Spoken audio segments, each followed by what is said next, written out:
Lola ni Alden Richards, abay sobrang saya sa ipinadala at sorpresang hatid ni Miss Catherine Bernardo para sa kanya. Ang lahat na yan.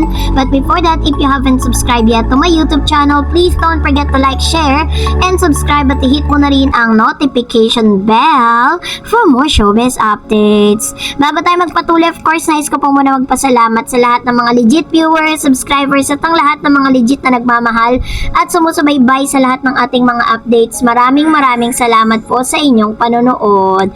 And for today's video, ito na nga dahil una pag-usapan natin ito dahil ilan sa mga or yung mga parents po kasi ni Mr. Daniel Padilla ngayon ay kabi-kabilaan ng mga interview. Recently, nagkaroon ng interview itong ang kanyang ina na si Miss Carla Estrada at sinabi nito ang tunay na pinagdadaanan ng kanyang anak. Hindi rin po niya sinasadyang sabihin na talagang inaamin niya na nagkamali yung kanyang anak. For the first time, inamin niya sa publiko yan. Inamin niya doon sa kanyang interview with Miss Bernadette Sembrano.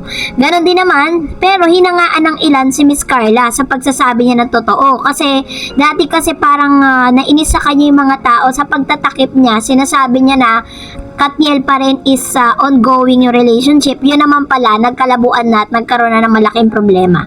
Kasabay nito, naglabas din ng statement ang ama ni Mr. Daniel Padilla na si Mr. Romel Padilla. At sinasabing dapat ay mag-isip-isip at tila baga binibigyan niya ng idea ito si Miss Catherine Bernardo na dapat daw ay mag-isip muna at kung mabibigyan pa sila ng pagkakataon, sana daw ay magkabalikan pa sila. Pero marami pong mga Catherine fans, Katden fans ang umalma dito sa pakiusap ni Mr. Romel Padilla.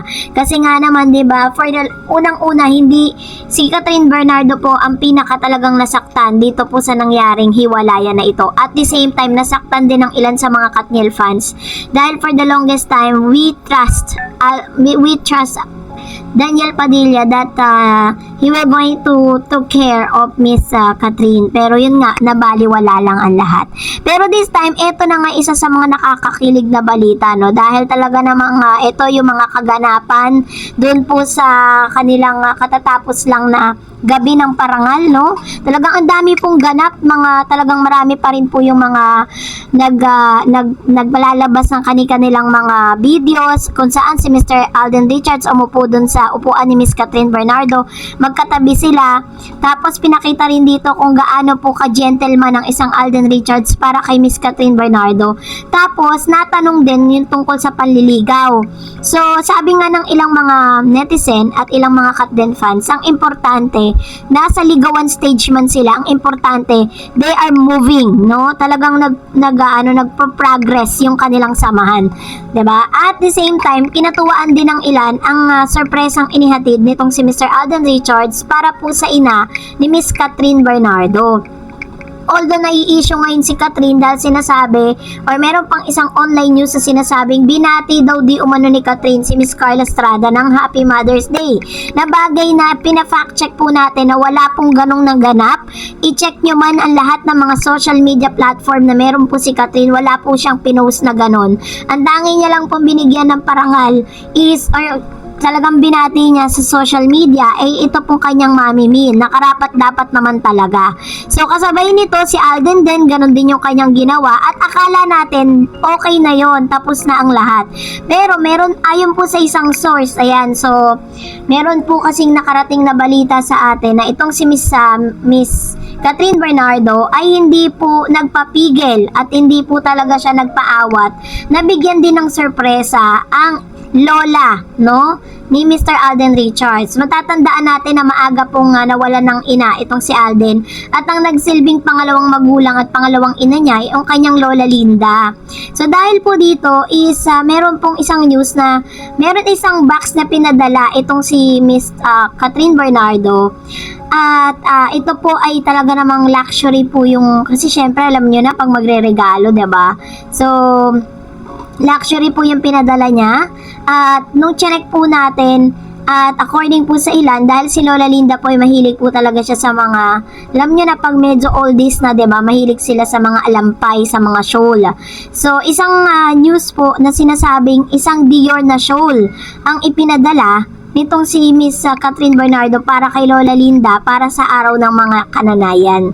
At nung chinek natin kung ito po ay magkano, kasi ano to ano po siya, isa po siyang luxury item na Dior, which is one of the favorite of Miss Catherine Bernardo. Ito po yung nagkakaloga ng 3,400 dinar po ata pag Saudi, if I'm not mistaken. Mag-comment lang kayo sa comment section.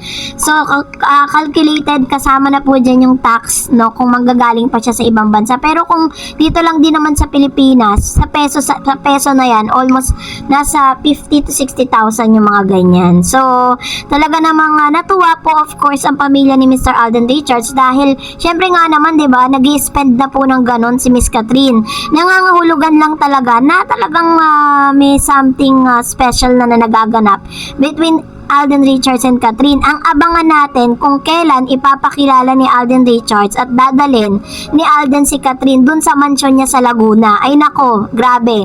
Talagang ihahatid po natin sa inyo yung pinakamainit na balita na yan pag nangyari na yan. At the same time, syempre, magre-react naman tayo sa ilan sa mga komento ninyo patungkol naman sa ating latest updates. Unahin po natin ang komento ni Ma'am si Gloria Lomeda. Sabi niya, grabe naman hinusgahan agad si Alden. Galing sa shooting si Alden at walang gaanong tulog, husgahan agad, may usapan na yung dalawa. Huwag intrigahin, maganda mga ginawa sa mother ni Kat. Ayun, so ito naman po yung kanyang komento, no. Tama naman, huwag natin masyadong intrigahin kung ano man po yung mga, kasi marami po kasi nagja-judge sa kanya na bakit daw hindi sinabayan ni Alden Richards si Catherine during na pauwi sila. Nauna daw si Alden na sumakay sa van and then secondly si Catherine. Sabi naman ni Miss Emerita Babautak, at then happy Mother's Day Mama Min and to all the mothers. Ayan, salamat po Ma'am Shi.